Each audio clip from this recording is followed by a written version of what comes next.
ভাই লোক আবারও আপনাদের সামনে চলে এসেছি একটা বড় ভিডিও নিয়ে। সত্যি বলতে কিছুদিন শরীর খারাপের জন্য আপনাকে ভিডিও দেওয়া হয়নি আপনাদেরকে। তো কথা বলা যাক মেন টপিকে। রক্তবীজ ট্যুর একটা ফুল ফ্লেজ মানে ট্রেলার রিলিজ করেছে মেকার্সরা।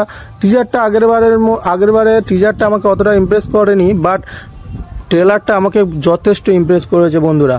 ট্রেলারটাকে আমি তোমাদের খুলে বলি, ট্রেলারটা এখন আমাদের যে মানে এই শেখ হাসিনার যে কেসটার পর থেকে যে ভারত বাংলাদেশের যেমন একটা মানে সম্পর্ক হয়ে গেছে না, ঠিক আমার মনে হচ্ছে সেরকমই কিছু একটা বেস করে মুভিটার ঘটনাটা হতে চলেছে। কারণ আমরা যে বাংলাদেশের যে লেডি মানে মন্ত্রীটাকে বা মিনিস্টারটাকে দেখা পাচ্ছি, আমার মনে হচ্ছে ওটাকে শেখ হাসিনার ক্যারেক্টারটার সাথে মার্চ করা হতে পারে।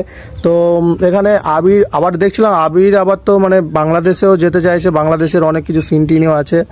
অঙ্কুশকে আমার যত মনে হলো যত সম্ভব অঙ্কুশ হতে পারে এই মুভির মেন অ্যান্টাগনিস্ট, ঠিক আছে। মিমি চক্রবর্তী, নুসরতকেও একটা আইটেম ডান্সে দেখা পাচ্ছি আমরা, ঠিক আছে। মিমি চক্রবর্তীও কপের মানে অভিনয় করছে, খুব ভালো লাগলো। এবার চলে আসে ট্রেলারটার কিছু টেকনিক্যাল পয়েন্ট নিয়ে। ট্রেলারটার টেকনিক্যাল পয়েন্টে আমার ট্রেলারটা যে কালার গ্রেডিং বলো, যে স্ক্রিন প্লে বা যেমনভাবে ট্রেলারটা কাট করা হয়েছে, সত্যি বলতে যে ট্রেলারটা কেটেছে খুবই স্মার্টলি কেটেছে। বেশি কিছু মানে রিভিল না করেও অনেক কিছু মানে বুঝিয়ে দিয়ে চলে গেছে এই ট্রেলারটা। সত্যি বলতে গল্পের তেমন তুমি কিছু বুঝতে পারবে না, বাট ট্রেলারটা যখন তুমি পুরোপুরি শেষ করবে না, যে ওই যে বাংলাদেশের সাথে ইন্ডিয়ার যে একটা মানে দ্বন্দ্ব হয়েছিল এই কিছুদিন আগে, 1 বছর হবে না হয়তো, তো তোমরা সবাই জানো সেই ব্যাপারটা সম্পর্কে। তো সেটা নিয়ে একটুখানি কানাঘোষা আছে আমার যত সম্ভব।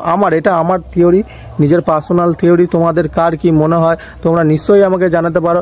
বা ট্রেলারের মধ্যে আমি আজ যে বলবো, ভিক্টর ব্যানার্জি থেকে শুরু করে যে সমস্ত স্টার কাস্টগুলো আছে, কৌশানী থেকে শুরু করে তো আপনার অঙ্কুশ, মানে আমার মনে হচ্ছে অঙ্কুশ অ্যান্টাগনিস্ট, ঠিক আছে। অঙ্কুশ, মিমি চক্রবর্তী, আবির সবাই খুবই সুন্দর কাজ করছে যতদূর আমি ট্রেলারটা দেখে বুঝতে পারি। এটা আমার ট্রেলারটা জাস্ট দেখে আমার ওপিনিয়ন পার্সোনাল তোমাদেরকে জানালাম, ঠিক আছে। তো বন্ধুরা, তোমরা এখনো পর্যন্ত কে কে ট্রেলারটা দেখে নিয়েছো আমাকে কমেন্ট করে বলতে পারো তোমাদের কার কেমন লেগেছে। আর পুজোর সময় তো এর সাথে মনে হচ্ছে তোমার দেবী চৌধুরানী আর ওই রঘু ডাকা তো রিলিজ করবে। তো দেখা যাক কার কতটা দৌড় হতে পারে, ঠিক আছে। সবাই নিজের দিক থেকে নিজের জায়গা থেকে খুবই ভালো খেলছে, ঠিক আছে। রঘু ডাকাতও আসছে, এটাও আসছে, দেখা যাক দেবী চৌধুরানীটাও কি করতে পারে। ওখানে প্রসেনজিৎ, শ্রাবন্তী সবাই আছে, ঠিক আছে। অল দ্য বেস্ট আমার সমস্ত বাংলা ইন্ডাস্ট্রির মুভিগুলোতে। এবং তোমাদের কার কেমন লেগেছে রক্তবীজের 2 এর ট্রেলারটা আমাকে কমেন্ট করে বলো প্লিজ।